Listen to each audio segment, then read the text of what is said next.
मुझे बाहर निकालो। सांवरिया सेठ की।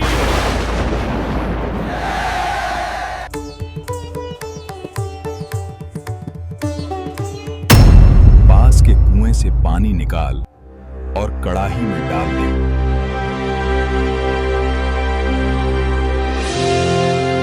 क्या आपने कभी किसी ऐसे भगवान के बारे में सुना है जो अपने भक्तों को सिर्फ आशीर्वाद नहीं देते बल्कि उनके मुनाफे के हिस्सेदार भी बनते हैं? एक ऐसा दरबार जहां भक्त खाली हाथ आता है और सेठ बनकर लौटता है, जहां कुएं के पानी से अचानक शुद्ध देसी घी निकलने लगता है और जिसके गर्भगृह के जिद्दी ताले सूबे के मुख्यमंत्री को भी घंटों बाहर इंतजार करवाते हैं। ये कोई किंवदंती नहीं, ये है राजस्थान के मेवाड़ का सबसे बड़ा चमत्कार, श्री सांवलिया सेठ का प्रामाणिक इतिहास।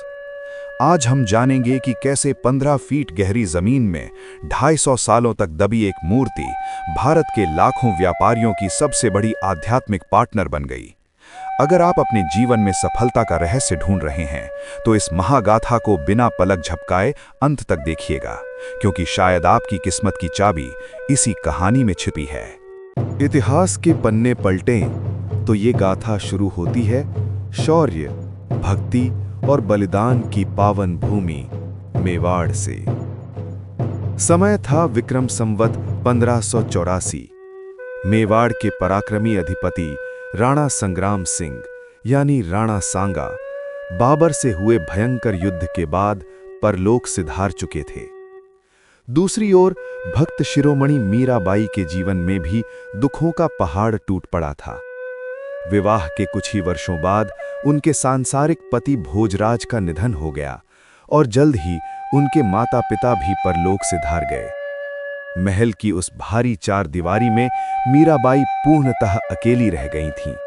उनके पास बची थी तो सिर्फ एक चीज, गिरधर गोपाल की अटूट भक्ति। उसी कालखंड में देश के विभिन्न भागों से भ्रमण करता हुआ साधु संतों का एक विशाल दल मेवाड़ क्षेत्र में पहुंचा। इस साधु मंडली के पास कोई साधारण वस्तु नहीं थी, बल्कि भगवान गिरधर गोपाल यानी श्री सांवलिया जी की 4 अत्यंत मनमोहक और अलौकिक मूर्तियां थीं। साधुओं की ये मंडली प्रतिदिन इन मूर्तियों की पूरे विधि विधान से पूजा करती। जहां जहां ये मंडली जाती, श्रद्धालुओं का भारी सैलाब उमड़ पड़ता। भ्रमण करते हुए जब इस मंडली ने चित्तौड़ के पास बेड़च नदी के हरे भरे तट पर अपना पड़ाव डाला, तो संयोगवश भक्तिमती मीरा को भी इस मंडली के सत्संग में शामिल होने का अवसर मिला। मंडली में रखी उन 4 मूर्तियों में से एक छोटी मूर्ति ने मीराबाई का मन पूरी तरह से मोह लिया। मीरा उस मनमोहक सांवरिया को निहारती रहती, वीणा बजाती और सुध-बुध खोकर नाचने लगती।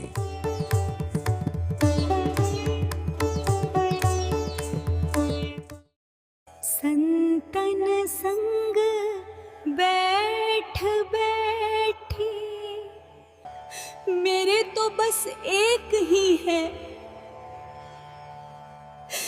मेरे गिरधर। समय का पहिया घूमा। मीराबाई यहां से वृंदावन चली गईं और अंततः गुजरात के द्वारका में भगवान द्वारकाधीश की मूर्ति में सदेह विलीन हो गईं।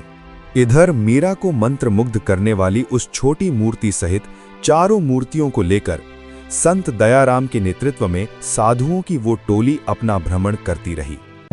महीने बीते, साल बीते और फिर मेवाड़ पर एक बहुत बड़ा और काला संकट आन पड़ा। क्रूर मुगल बादशाह औरंगजेब की सेना हिंदू मंदिरों और मूर्तियों को नष्ट करने के अपने अभियान पर निकल पड़ी और तबाही मचाती हुई चित्तौड़गढ़ तक आ पहुंची। अपनी ओर तेजी से बढ़ती मुगल सेना को देखकर संत दयाराम की टोली को ईश्वर की ओर से एक दिव्य प्रेरणा मिली। मूर्तियों की रक्षा के लिए संतों ने भातसोड़ा के पास बागुंडा के छापर में एक विशाल बरगद के पेड़ के नीचे 10 से 15 फीट गहरा गड्ढा खोदा। उन 4 मनमोहक मूर्तियों को पूरे सम्मान के साथ उस गड्ढे में रखा गया। ऊपर से मिट्टी भरी गई और साधुओं ने उसी स्थान पर अपनी धूनी रमा ली ताकि किसी को शक न हो। मुगल सेना वहां पहुंची, लेकिन वो इस रहस्य को नहीं भेद पाई और मूर्तियों को ढूंढे बिना ही आगे बढ़ गई। मुगलों के जाने के बाद भी मंडली वहीं डेरा जमाए रही, लेकिन समय के साथ मुख्य महंत का निधन हो गया और बाकी संत भी एक एक कर वहां से चले गए। और वो 4 अलौकिक मूर्तियां उसी विशाल बरगद के पेड़ के नीचे जमीन के सीने में दफन होकर पूरे 250 सालों के लिए एक गहरे मौन में चली गईं। समय अपनी गति से चलता रहा, पीढ़ियां आईं और चली गईं, लेकिन वो 4 अलौकिक मूर्तियां बागुंडा के छापर में उसी बरगद के पेड़ के नीचे पूरे 250 वर्षों तक मौन अवस्था में दबी रहीं। किसी को रत्ती भर भी भान नहीं था कि उस मिट्टी के नीचे स्वयं मेवाड़ के भाग्य विधाता विश्राम कर रहे हैं। लेकिन फिर लगभग 250 साल बाद समय का पहिया घूमा। मंडफिया गांव के एक बेहद साधारण और सीधे साधे चरवाहे भोलीराम गुज्जर को रात के अंधेरे में एक अत्यंत रहस्यमयी स्वप्न आया। भोलीराम, मैं बागुंडा के छापर में उसी पुराने बरगद के नीचे दबा हूं। मेरी प्रतीक्षा अब समाप्त हुई। मुझे बाहर निकालो। ये कोई साधारण स्वप्न नहीं था, ये ईश्वर का सीधा बुलावा था। भोलीराम ने भोर होते ही मंडफिया के ग्रामीणों को अपना स्वप्न सुनाया। शुरुआत में किसी ने उसकी बात पर विश्वास नहीं किया। भला एक चरवाहे के सपने पर कौन यकीन करता? लेकिन भोलीराम के अटूट विश्वास को देखकर मंडफिया के ग्रामीण उसके साथ बागुंडा पहुंचे। इस अद्भुत स्वप्न की खबर आग की तरह फैली और देखते ही देखते मंडफिया, बागुंडा और पास ही के भादसोड़ा गांव के सैकड़ों लोग उस पुराने बरगद के पेड़ के पास एकत्रित हो गए। तीनों गांवों के लोगों ने मिलकर उस स्थान की खुदाई शुरू की। फावड़े चलने लगे, सबकी सांसें अटकी हुई थीं, और जैसे ही जमीन से 10-15 फीट नीचे फावड़ा टकराया, मिट्टी हटी और वो 4 अद्भुत श्याम वर्ण मूर्तियां प्रकट हुईं। बोल सांवरिया सेठ की जय! बोल सांवरिया सेठ की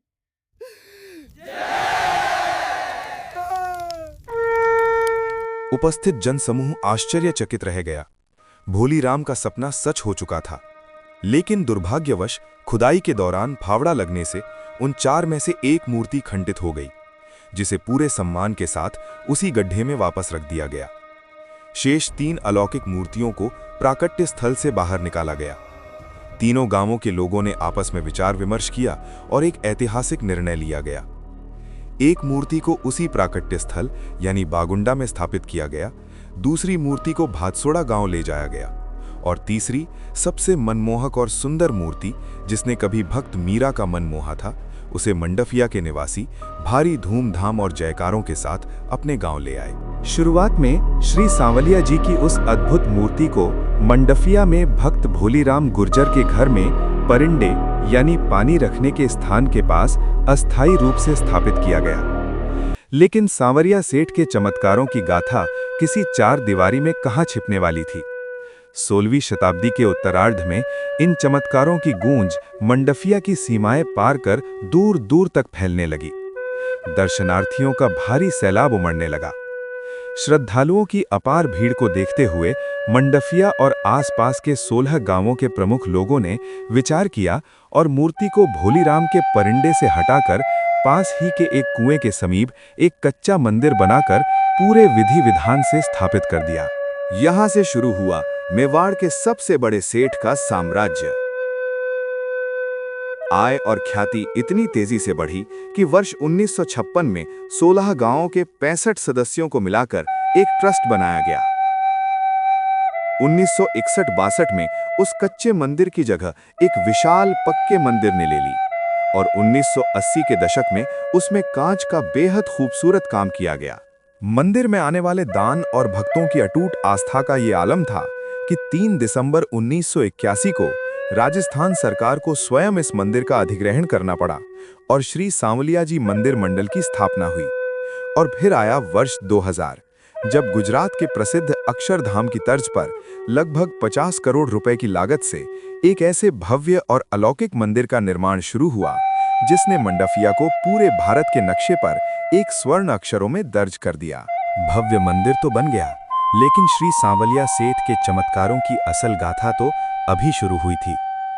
एक बार मंदिर में अन्नकूट का विशाल महोत्सव चल रहा था।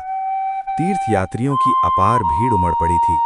मालपुए बनाए जा रहे थे, लेकिन तभी एक बड़ा संकट आ खड़ा हुआ। कढ़ाई में घी समाप्त हो गया। भक्त भोलीराम ने चारों ओर दौड़ लगाई, लेकिन पर्याप्त घी कहीं उपलब्ध नहीं हो सका। परिवहन के साधन भी नहीं थे कि बाहर से घी मंगवाया जा सके। भोलीराम निराश होकर जैसे ही अपने सांवरिया को पुकारने वाले थे, तभी मंदिर के द्वार पर खड़े एक अनजान और अत्यंत वृद्ध सज्जन ने उन्हें रोका। इतना परेशान क्यों है भोलाराम? जा, पास के कुएं से पानी निकाल और कड़ाही में डाल दे। और सुन, जब व्यवस्था हो जाए तो उतना ही घी वापस उसी कुएं में लौटा देना। भोलीराम ने उस वृद्ध के आदेश का पालन किया और चमत्कार देखिए, जैसे ही कुएं का पानी खौलती कड़ाही में गिरा, वो शुद्ध देसी घी में बदल गया। अन्नकूट का महोत्सव सानंद संपन्न हुआ। लेकिन जब लोगों ने उस प्रेरणा देने वाले वृद्ध को ढूंढना चाहा, तो वो कहीं नहीं मिले, क्योंकि वो कोई और नहीं, स्वयं प्रभु श्री सांवलिया सेठ थे। लेकिन असली चमत्कार तो अभी बाकी था।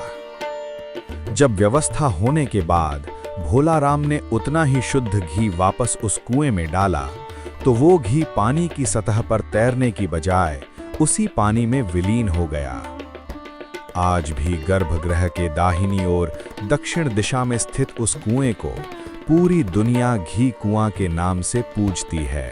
सांवलिया सेठ के दरबार में इंसान के रुतबे की नहीं, सिर्फ उनके नियमों और समय की कीमत है। बात वर्ष 1992 की है। तत्कालीन मुख्यमंत्री माननीय भैरव सिंह शेखावत जी मंदिर के शिखर पर ध्वजारोहण के लिए मंडफिया पधारे। प्रभु श्री सांवलिया जी के दर्शन दोपहर 12 से 2 बजे तक बंद रहते हैं। मुख्यमंत्री महोदय ने दर्शन की इच्छा जताई, लेकिन उस समय दोपहर के 2 बजने में कुछ समय बाकी था। आनंद फानन में पुजारी को बुलाया गया। मंदिर के दरवाजे पर लगे ताले को खोलने का प्रयास किया गया, यहाँ तक कि उसे तोड़ने की कोशिश भी हुई, लेकिन काफी प्रयास के बाद भी गर्भगृह का वो ताला टस से मस नहीं हुआ। और फिर जैसे ही घड़ी की सुइयों ने ठीक दोपहर के 2 बजाए, पुजारी ने उसी चाबी को फिर से घुमाया और ताला तुरंत अपने आप खुल गया। ये गरिमामय चमत्कार देखकर उपस्थित जनसमूह जयकारे लगाने लगा और स्वयं मुख्यमंत्री शेखावत जी भी सेठ जी के इस नियम के आगे नतमस्तक हो गए। आज श्री सांवलिया सेठ के गर्भगृह के प्रवेश द्वार पर एक 125 किलो की भव्य और कलात्मक चांदी की दान पेटी स्थापित है, जिसकी क्षमता लगभग 5 करोड़ रुपए एकत्रित करने की है।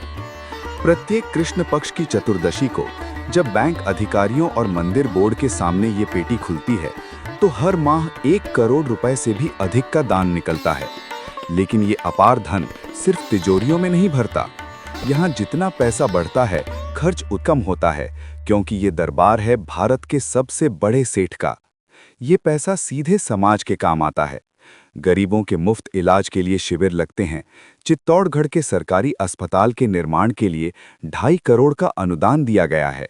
विशाल गौशालाएं चलती हैं और स्कूल व कॉलेज बनाए जाते हैं। एक साधारण से परिंदे से शुरू हुआ ये सफर आज करोड़ों दिलों की धड़कन बन चुका है। अगर सांवरिया सेठ की इस प्रामाणिक और सच्ची गाथा ने आज आपके भी रोंगटे खड़े किए हैं, तो इस वीडियो को तुरंत लाइक करें। और अगर आप भी चाहते हैं कि आपकी जिंदगी और व्यापार में सेठ जी आपके भागीदार बने, तो कमेंट्स में अपनी हाजिरी जरूर लगाएं और पूरे भक्ति भाव से लिखें, जय श्री सांवलिया सेठ। ऐसी ही अद्भुत और ऐतिहासिक कहानियों के लिए वैदिक विजुअल्स को अभी सब्सक्राइब करें। मिलते हैं अगली वीडियो में। धन्यवाद। इस प्रकार की और कहानियों के लिए चैनल को सब्सक्राइब करना न भूलें।